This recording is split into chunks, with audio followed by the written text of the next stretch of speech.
दिसत माझ्यासमोर ग्राम विकास विभागाचे राज्यमंत्री नाही दिसत नाही सतेज बंटी पाटील व्यासपीठावर उपस्थित असलेले शहर काँग्रेसचे अध्यक्ष प्रल्हाद चव्हाण साहेब,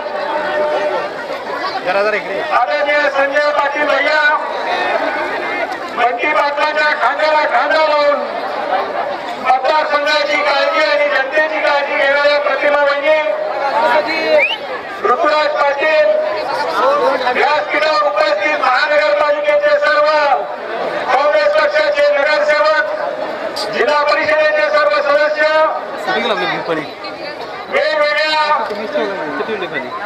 संस्थांचे सर्व पदाधिकारी, काँग्रेस पक्षाचे मित्र पक्षांचे व्यासपीठावर उपस्थित असणारे सर्व कार्यकर्ते,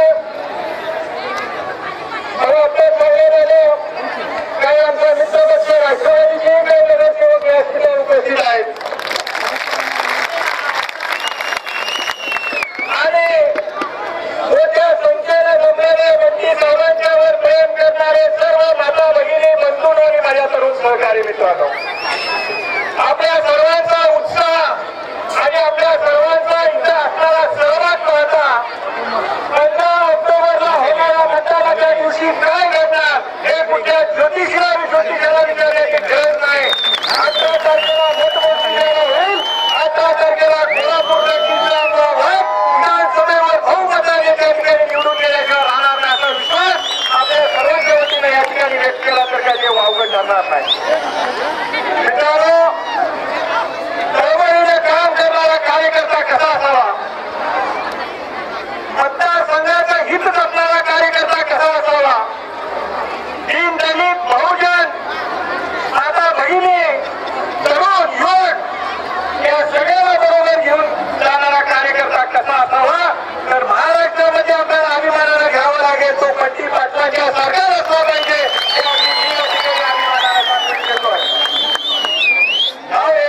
आम्ही असे बघितलेले कार्यकर्ते, लोकप्रतिनिधी आणि मंत्री, एकदा लोकप्रतिनिधी झाला आणि त्यानंतर मंत्री झाला की त्याच्या डोक्यात भूत शिरतं, लाल दिव्याचं भूत शिरतं. पण त्याला काम करण्याची पातळी देखील त्याच पद्धतीची असते अशा लोकांची. पण बंटी पाटील याला अपमान आहे. मी स्वतः याचा साक्षीदार आहे.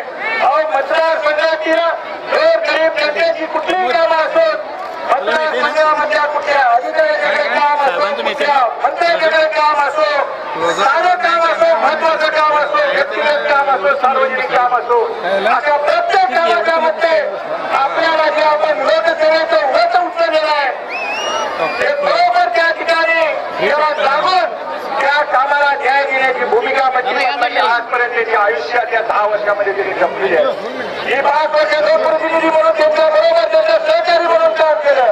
गेल्या 5 वर्षामध्ये त्यांचं काम मंत्री म्हणून जवळनं बघितलं, मतदारसंघाचा आमदार म्हणून आणि राज्याचा मंत्री म्हणून दोन्ही पदं आणि जबाबदारीने त्या ठिकाणी ते हाताळलेले आहे. त्याचा मला मनापासूनचा आनंद आणि स्वाभिमान आहे.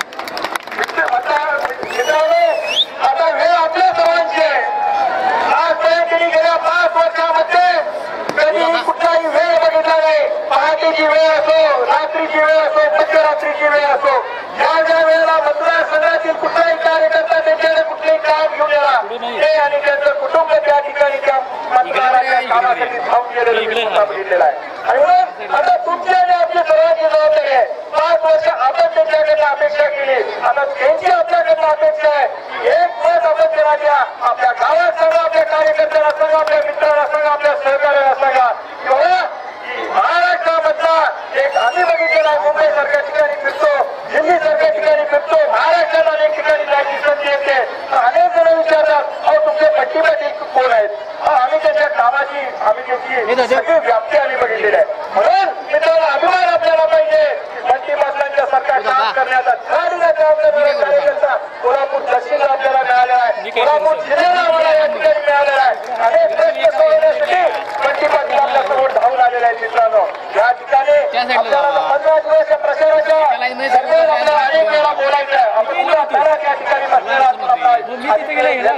एकच जाता आपल्याला उल्लेख करू इच्छितोय. मित्रांनो, कोल्हापूर शहराच्या दृष्टिकोनाचा अत्यंत जिव्हाळ्याचा असणारा याचा उल्लेख प्रतिमा आम्ही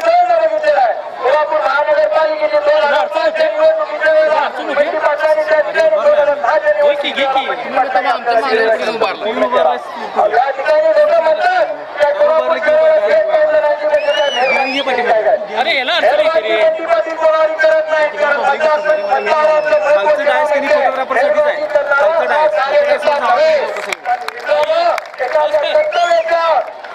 लोकप्रतिनिधी म्हणून कर्तव्याच्या भावनेची कोल्हापूरच्या शहराचा थेट मैदानाचा प्रश्न सोडवलाय आणि कर्तव्य मी ठामपणे बजावलेलं आहे.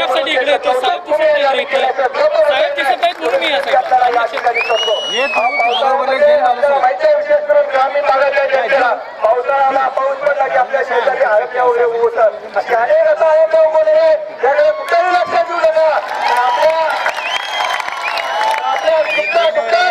बरोबर राहणारा आपल्या प्रत्येक अडचणीमध्ये आपल्या बरोबर राहणारा सतेज उर्फाची पाटील यांना आपण प्रचंड मताने या ठिकाणी निवडून द्यायचा आहे एवढा निश्चय आज तसं आपण प्रत्येक जण इथं काम पडल्यानंतर आपण घराघरात जायचं आणि प्रत्येकाने 15 दिवस काम करायचं आहे आणि गेला लाखोच्या संख्येनं या ठिकाणी मागच्या वेळेची अतिशतीची निवडणूक होते आता मंत्री साहेब ही निवडणूक अतिशतीची असा मानणाऱ्या देखील ही निर्णय आहे.